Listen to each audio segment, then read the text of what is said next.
Hello mes warriors, alors aujourd'hui on va parler de la détermination du biais directionnel quotidien.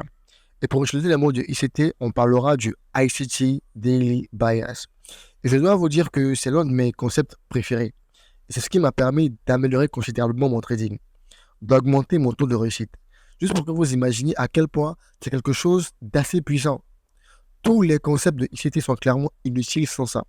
Alors, examinons les graphiques et laissez-moi vous expliquer comment je détermine le biais directionnel quotidien. Mais avant, je voudrais vous dire que c'est certes un concept de ICT, mais c'est ma vision à moi. C'est mon approche perso. C'est mon interprétation à moi. Il n'y a pas une seule approche pour déterminer le biais directionnel quotidien. Chaque étudiant de ICT a une approche propre à lui. Et donc, l'expérience y joue pour beaucoup. Ce qui fera que on peut avoir les mêmes infos et interpréter un même graphique différemment.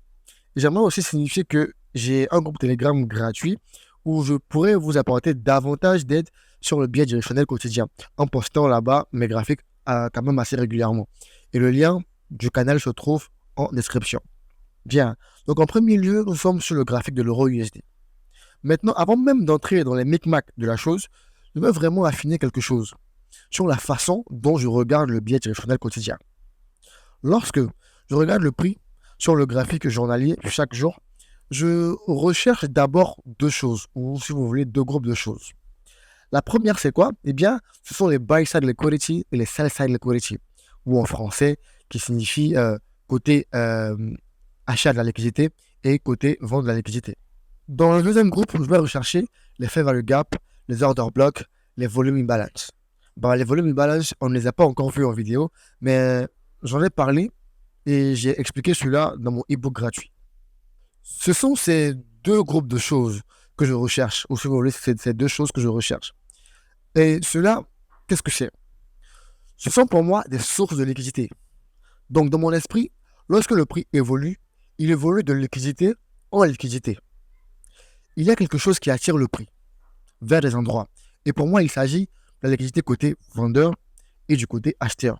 Qui correspond à quoi? Qui correspond au plus haut ou au plus bas récent. Ou si vous voulez, à d'anciens hauts ou d'anciens bas. Et lorsque je fais des objectifs journaliers, c'est essentiellement ce que je regarde pour viser des fair value gap, des order blocks, des volumes et balances, etc., etc. Et nous pouvons faire la même chose si nous recherchons des biais directionnels hebdomadaires. L'une des choses que je veux que vous compreniez, c'est que le prix est fractal. Ce qui veut dire que quoi qu'il se produise sur une bougie, sur une unité de temps weekly, la même chose se produit sur une unité de temps daily, H4, H1, etc. Mais vous devez savoir que plus l'unité de temps est petite, plus le prix ne respectera pas ce que vous recherchez. Ou plutôt, vous aurez ce qu'on appelle des faux signaux. C'est pourquoi vous devez essentiellement baser vos analyses sur les unités de temps weekly ou daily.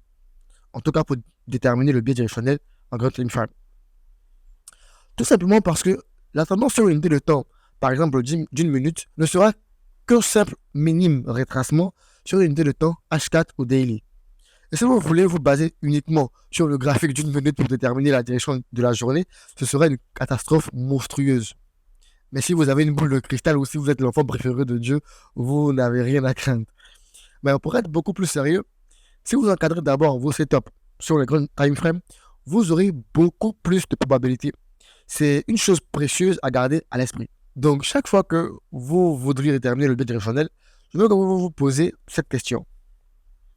Dans quel type de marché sommes-nous? Dans une tendance haussière ou sommes-nous dans une tendance baissière?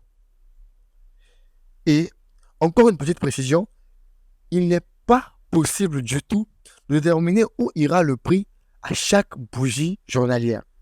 Sauf encore une fois, si vous avez une boule de cristal ou si Dieu vous le dit lui-même. Donc, ce qu'on essaie de faire, c'est de déterminer l'expansion la plus probable en fonction de où se trouve la liquidité. Et donc, le niveau le plus probable à atteindre pour avoir une vue globale sur la direction à rechercher. Si je vous dis que j'arrive à déterminer où ira chaque bougie sur le graphique journalier, eh bien, c'est que je suis tout simplement un charlatan. Et un charlatan de très grand calibre. Parce que pour faire croire ça à quelqu'un, il faut être super fort. Donc déjà, comme je l'ai dit, il va falloir déterminer dans quel type de marché sommes-nous.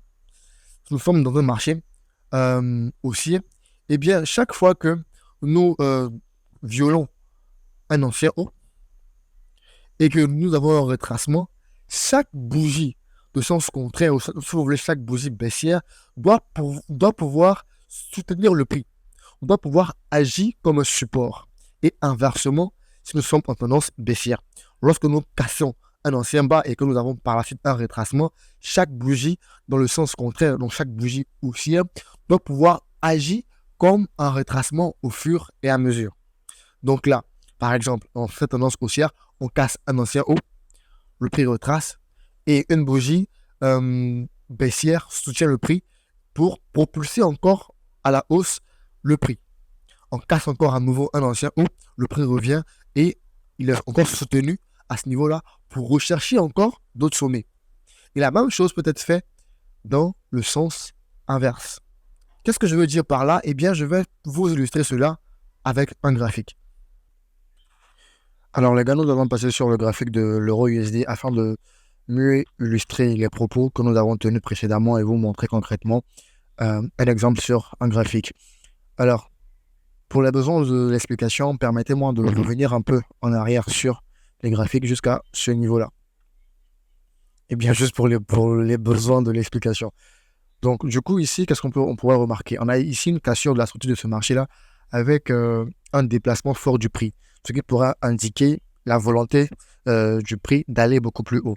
Et qu'est-ce que j'ai dit précédemment? J'ai dit que la première des choses à faire, c'est de chercher à repérer dans quel type de marché est-ce que nous sommes. Est-ce que nous sommes dans un marché en tendance haussière ou baissière? C'est la première des choses. Et en fonction de la tendance dans laquelle nous nous trouvons, chercher à repérer les niveaux de liquidité. Les niveaux de liquidité vers lesquels nous sommes les plus proches. Et considérons que nous avons remarqué ici ce niveau ici de volume imbalance. Et qu'est-ce que le prix ici nous fait? On a ce mouvement d'impulsion là, on a un retracement, on a un autre mouvement d'impulsion qui casse le précédent haut, un autre retracement. Et remarquez que ce second retracement là respecte parfaitement cet ancien bas là. C'est-à-dire qu'il ne le casse pas par le bas. Ce qui pourrait toujours nous conforter dans notre direction du prix. Et cette bougie baissière-là respecte parfaitement le prix, le prend clairement comme un niveau de support. Mais là, directement arrivé à ce niveau de prix, on ne sait pas concrètement qu'est-ce que le prix est sur le point de faire. D'où le fait de devoir attendre pour avoir plus de confirmation. Parce que là, on ne sait pas si il va passer violemment pour casser cet ancien bas-là ou il va chercher à faire une autre impulsion. Et avec la patience, on voit par la suite que on a une impulsion du prix à la hausse afin d'indiquer que la tendance haussière a bien envie d'être ici respectée avec ce mouvement ici d'impulsion. Et par la suite, le prix se négocie dans un fair value gap à ce niveau-là. Et je tiens à préciser que nous sommes sur un graphique weekly. Et lorsque le prix se négocie dans ce fair value gap là, remarquez en fait ici comment se fait la clôture de la semaine. La clôture se fait de manière clairement haussière. Ça indique clairement ici que nous pourrons aller chercher ces anciens sommets-là. Et donc, du coup, je passe ici en graphique daily. Alors, ici, nous remarquons clairement ici cette volonté ici d'aller à la hausse. Et ce niveau ici, ce ancien haut, pourrait constituer notre objectif. Mais avant ça, on remarque d'abord ce premier ancien haut,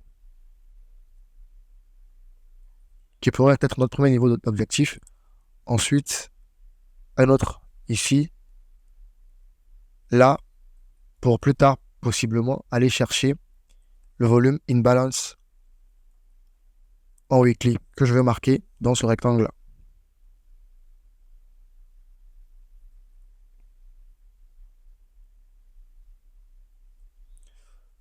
Donc, le jour suivant, à quoi est-ce que l'on pourrait s'attendre? Et souvenez-vous du concept de Power of Three dont on avait parlé. On avait dit que lorsque nous anticipons une hausse, eh bien, après l'ouverture du prix, on devait s'attendre généralement à un mouvement de baisse pour par la suite chercher un mouvement d'impulsion et une clôture. Et là, le prix s'est négocié à la baisse, puis à la hausse pour rechercher ces niveaux-ci. Et on a dit aussi que lorsque le prix atteignait un ancien haut, lorsqu'il violait un ancien haut, il ne fallait pas directement être euphorique. Il fallait maintenant patienter afin de savoir réellement qu'est-ce que le prix a envie de faire. Est-ce qu'il a envie de revenir à la baisse ou est-ce qu'il a envie de continuer son mouvement d'impulsion. Et là, on pourrait peut-être anticiper ici que le prix revienne dans ce fair value gap à ce niveau-là pour après nous faire notre mouvement d'impulsion vers ces plus hauts précédents ici et aussi ici. Et là, on remarque que c'est une journée particulière avec des annonces économiques. Donc, du coup, le prix, il ne fait pas un très fort mouvement de retracement. Donc, ce fair value gap-là, il part directement à la hausse vers ces liquidités côté acheteur.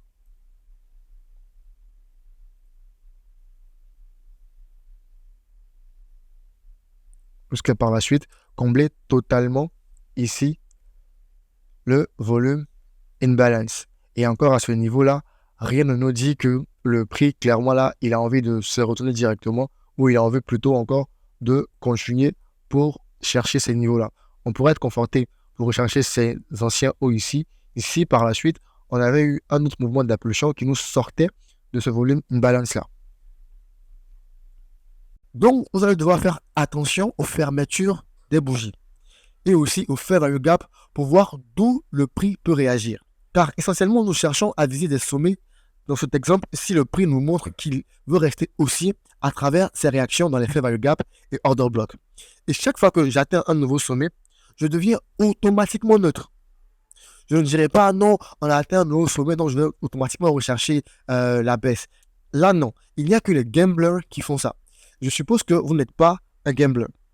Pour faire que, une fois que des niveaux de valeur sont atteints, il faut toujours, mais toujours attendre, voir comment se fait la réaction du prix à ces niveaux, pour ne pas avoir à inspirer inutilement. Car croyez-moi, c'est ce qui arrive quand on n'a aucune certitude sur ce que l'on fait. Si vous êtes haussier, aussi par exemple, vous ne devez pas vous attendre à ce que toutes les bougies de la journée, toutes les bougies de la semaine soient haussières. D'où l'importance de faire attention aux réactions. Donc, comme vous pouvez le voir, c'est ainsi que j'utilise le ICT Daily Bias. En général, avec les tirages de liquidité, les fair value gap, les order blocks, les volumes de balance, ancien haut, ancien bas, avec la tendance, etc., etc. C'est tout ce que vous avez à savoir. Portez-vous bien, les gars.